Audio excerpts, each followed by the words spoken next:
Hello అండి. Welcome back to my channel. మీకు already అర్థమైపోయి ఉంటుంది నేనేం చేస్తున్నానో. నేనైతే పెసర గారెలు చేస్తున్నానండి. దానికైతే ముందు రోజు నైటు ఈ పెసర్లని మంచిగా 2-3 టైమ్స్ వాష్ చేసుకొని నైట్ అంతా నానబెట్టాలి. ఆ తర్వాత మార్నింగ్ అయితే మనం మంచిగా వాష్ చేసుకొని ఈ పెసర్లను అయితే రుబ్బేసుకోవాలి.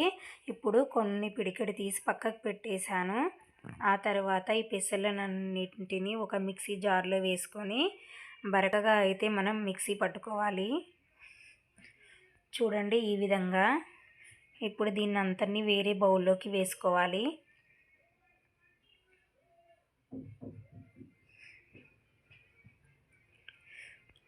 ఆ తర్వాత ముందుగా తీసి పెట్టుకున్న పెసర్లు ఉన్నాయి కదా, వాటిని అయితే ఇలా చేతితో మెదిపి వేసుకోవాలి.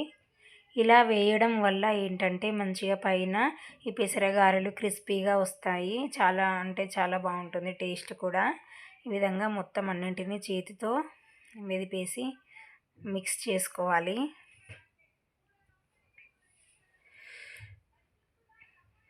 దీంట్లోకి కావలసిన కారం ప్రిపేర్ చేసుకుందాం. చిన్న మిక్సీ జార్ తీసుకొని దాంట్లో కొంచెం జీలకర్ర, 1 స్పూన్ జీలకర్ర వేసుకొని, కొంచెం చిన్న అల్లం ముక్క, ఒక 5-6 పచ్చిమిర్చి, 1 స్పూన్ సాల్ట్ వేసేసుకొని బరకగా అయితే మిక్సీ పట్టుకోవాలి.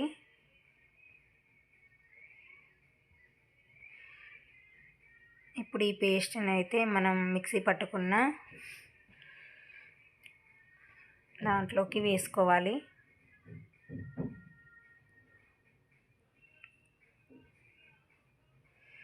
అలాగే దీంట్లోకి కావలసినంత కొత్తిమీర సన్నగా తరిగి పెట్టుకొని అది కూడా వేసుకోవాలి.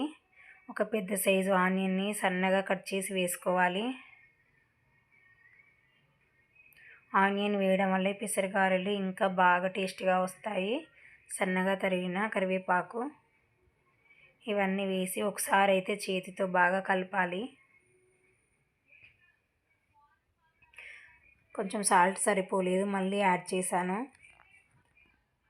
టీ స్పూన్ ధనియాల పొడి, కొంచెం అల్లం వెల్లుల్లి పేస్ట్ వేసి మరొకసారి మంచిగా మొత్తం కలిపే విధంగా చేతితో అయితే మిక్స్ చేసుకోవాలి.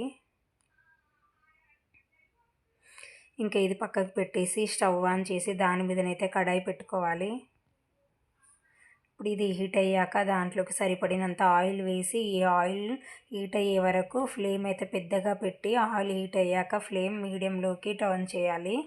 ఇప్పుడు ఈ గారెలు కాల్చుకొని ఈ బౌల్లో వేసుకోవడానికి అయితే రెడీగా పెట్టుకున్నాను. చూడండి ఆయిల్ అయితే మరుగుతుంది కదా. ఇప్పుడు చేతికి వాటర్ రాసుకొని ఇలా కొంచెం చిన్నగా ముద్దగా తీసుకొని అయితే మనం ఇలా కొంచెం రౌండ్గా షేప్గా చేసుకోవాలి. ఇలా చేతితో చేసుకొని కాగిన ఆయిల్లో అయితే ఒక్కొక్కటి వేస్తూ ఉండాలి.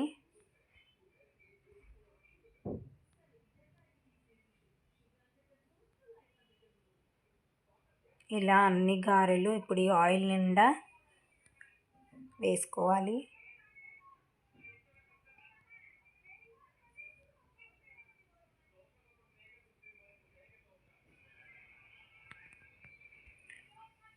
ఆయిల్ హీట్ అయ్యాక మనం ఈ గారెలు వేసేటప్పుడు అయితే మనం ఫ్లేమ్ అయితే మీడియంలో పెట్టాలి. హైగా ఉంటే పైన మాడిపోయి ఈ పిండి లోపల అనేది పచ్చిగా ఉంటుంది ఉడకకుండా.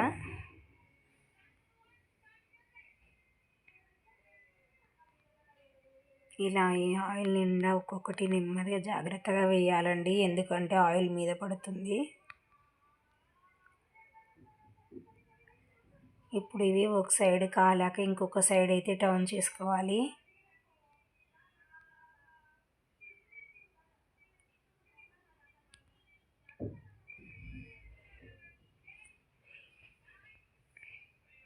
చూడండి ఇవైతే పెసరగారెలు అయితే మంచిగా ఉడికాయి, కలర్ కూడా చేంజ్ అయ్యాయి చూడండి. ఇంకా దీన్ని అయితే ఈ గరిటెతో తీసి పక్కన వేరే బౌల్లోకి వేసేసుకోవాలి.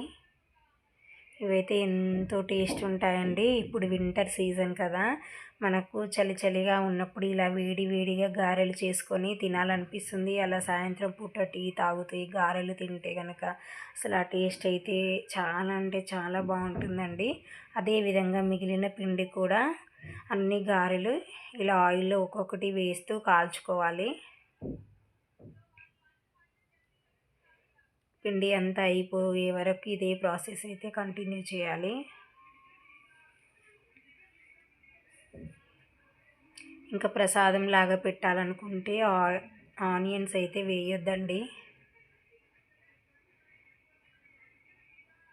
ఇంకా ఇలా గారెలు అయితే చాలా రకాల పప్పులతో బొబ్బరి పప్పు, మినపప్పు, శనగపప్పు చేస్తారు కదా. నాకైతే అన్నింటికంటే ఇలా పెసరపప్పుతో చేసిన గారెలు అంటే చాలా ఇష్టం అండి. ఎందుకంటే చిన్నప్పుడు మా మమ్మీ అయితే రెగ్యులర్గా చేసేది ఇవి.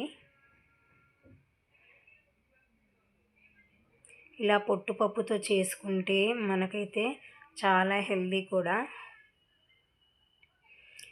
ఇక ఫైనల్గా గారెలు అయితే కాలేయండి. వీటిని కూడా వేరే బౌల్లోకి టర్న్ చేసుకుందాం.